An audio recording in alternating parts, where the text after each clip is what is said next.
तो हेलो मेरे प्यारे साथियों। आज के इस वीडियो में हम लोग बात करने वाले हैं वास्तविक संख्या के बारे में, ठीक ना। इस वीडियो में आप लोगों को देखने को मिलेगा कि वास्तविक संख्या क्या है और परिमेय संख्या क्या है और परिमेय संख्या क्या है, भाज्य संख्या क्या है और अभाज्य संख्या क्या है और सम संख्या क्या है और क्या है विषम संख्या क्या है। इन सारी टॉपिकों के बारे में आज इस वीडियो में हम लोग चर्चा करने वाले, ठीक ना। तो चलिए हम लोग सबसे पहले जानते हैं कि वास्तविक संख्या क्या है, यानी कि रियल नंबर क्या है। वैसी संख्या जिसे परिमेय और अपरिमेय के रूप में लिखा जाए उसे उसे वास्तविक संख्या कहते हैं, ठीक ना। आप लोग समझ गए होंगे वास्तविक संख्या किसे कहते हैं। वैसी संख्या जिसे परिमेय और अपरिमेय के रूप में लिखा जाता है उसे क्या कहते हैं, उसे वास्तविक संख्या कहते हैं। जैसा आप लोग देख सकते हैं, मतलब एग्जाम्पल है कि √9 और √16/25, 4/4 और √3 और √8, ये सब क्या है, परिमेय संख्या है, ठीक ना। सॉरी, वास्तविक संख्या है। तो कैसे लिखा जाता है, और इस वास्तविक संख्या का एक और परिभाषा है कि वैसी संख्या जिसे p/q के रूप में लिखा जाए, वैसी संख्या जिसे p/q के रूप में लिखा जाए उसको भी क्या कहते हैं, उसको भी वास्तविक संख्या कहते हैं, ठीक ना। यहाँ तक समझ गए होंगे। हम लोग क्या करेंगे, आगे बढ़ेंगे, ठीक ना।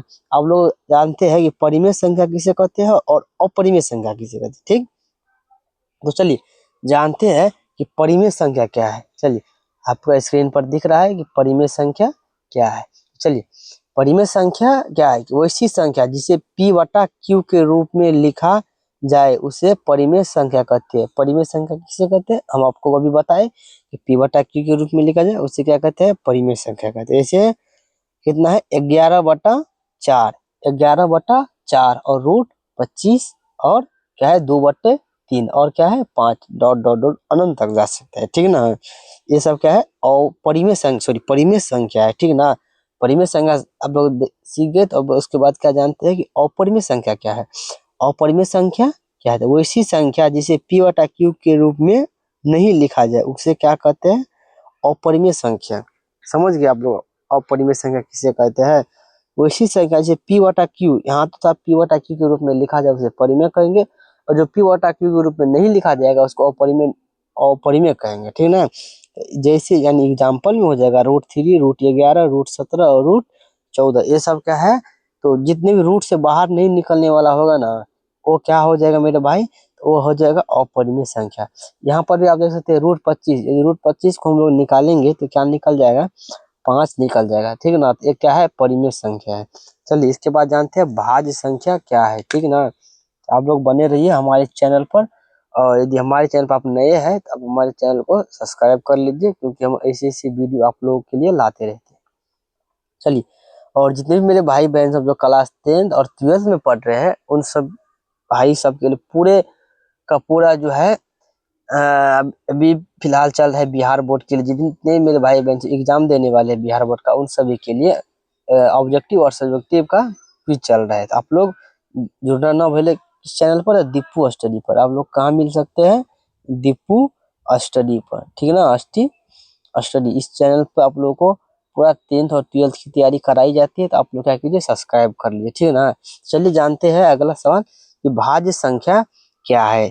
तो भाज्य संख्या क्या है, वैसी संख्या जो एक और स्वयं के अलावे किसी दूसरी संख्या से विभाजित हो उसे भाज्य संख्या कहते हैं। क्या कहता है कि वैसी संख्या जो एक से भी कटे और स्वयं से भी कटे, इसका अलावा दूसरी किसी भी संख्या से विभाजित हो उसे भाज्य संख्या कहते हैं। जैसे 2 एक से भी कट जाएगा और स्वयं से भी कट जाएगा, और क्या होता है, और किसी भी संख्या से अगर लगाएंगे 2 तो 2 कम हो जाता है, 4 ले लीजिए। चलिए 4 2 से भी कटता है, 4 से भी कटता है और 1 से भी कटता है। उसी प्रकार 6 क्या हो जाएगा, 6 भाज्य संख्या हो जाएगा। जैसे कि 2 से कटेगा, 3 से कटेगा और 6 से कटेगा और 1 से कटेगा। 8 को भी ले लीजिए, 2 से कटेगा, 4 से कटेगा और 8 से कटेगा और 1 से, ठीक है ना। ये सब क्या हो जाएगा, भाज्य संख्या। चलिए हम लोग जानते हैं अभाज्य संख्या क्या है।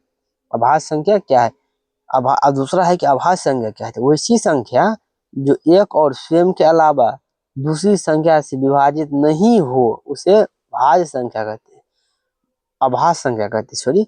अभाज्य संख्या क्या है, एक और स्वयं के अलावा किसी दूसरे संख्या से नहीं काटना चाहिए, उसको क्या कहते हैं, अभाज्य संख्या। चलिए इसका एग्जाम्पल देख लेते हैं। इसका एग्जाम्पल क्या हो जाएगा मेरे भाई, इसका एग्जाम्पल हो जाएगा, जैसे 2 है जो 1 से कटेगा और 2 से कटेगा, और उसी प्रकार क्या है 3 है तो 1 से कटेगा और 3 से, उसी प्रकार 7 है, 5 है, 11 है, 13 है, 17 है, इसी प्रकार डॉट डॉट डॉट अनंत तक जाएगा, ठीक ना। ये आप लोग सीखे तो हम लोग आगे बढ़ेंगे, ठीक। चलिए हम लोग इसके बाद जानते हैं सम संख्या और विषम संख्या के बारे में। चलिए इसके बाद जानते हैं, इसका अगला है कि सम संख्या क्या है। वैसी संख्या जो 2 से विभाजित हो उसे सम संख्या कहते हैं, जैसे 2, 4, 6, 8, 10, 12 ये सभी क्या है, सम संख्याएं है, ठीक ना। और उसके बाद जानते हैं कि विषम संख्या क्या है। विषम संख्या क्या है कि वैसी संख्या जो 2 से विभाजित न हो, 2 से विभाजित न हो, 2 से विभाजित नहीं होगा उसको क्या कहेंगे मेरे भाई, उसको सम संख्या कहेंगे, विषम संख्या कहेंगे। 2 से विभाजित नहीं होगा उसको विषम संख्या कहेंगे, 2 से विभाजित होगा उसको क्या कहेंगे, उसको सम संख्या कहेंगे। इसका एग्जांपल देख लीजिए 1, 3, 5, 7, 9, 11, 13, 15, 17 डॉट डॉट डॉट अनंत तक जाएगा। ये सभी क्या हो गया हमारा, तो विषम संख्या। तो अब आप लोग जान चुके होंगे कि वास्तविक संख्या, रियल नंबर, और परिमेय संख्या और अपरिमेय संख्या, और भाज्य संख्या, अभाज्य संख्या, असम संख्या और विषम संख्या। यहाँ तक आप लोग जान गए होंगे तो आप लोग हमारे चैनल को सब्सक्राइब जरूर कर दीजिए और बेल आइकन को जरूर प्रेस कर लीजिए, क्योंकि हम छोटे छोटे वीडियो आप लोगों के लिए लाते रहते हैं, ठीक ना। यदि जो भी मेरे भाई बहन सब इस चैनल पे नए हैं तो सब्सक्राइब कर लीजिए, अपने दोस्तों में भी एक बार क्या कीजिए मेरे भाई, शेयर कर दे ताकि उन सभी को पता चले, ठीक ना। तो 10th और 10th वालों के लिए इसी चैनल पर मतलब दीपू और स्लिप आप लोगों को देखने को मिलेगा। तो चलिए मिलते हैं फिर किसी नई वीडियो के साथ, तब तक के लिए आप लोग पढ़ते रहिए, हंसते रहिए, मुस्कुराते रहिए। मिलते हैं फिर किसी नई वीडियो के साथ, तब तक के लिए वंदे मातरम।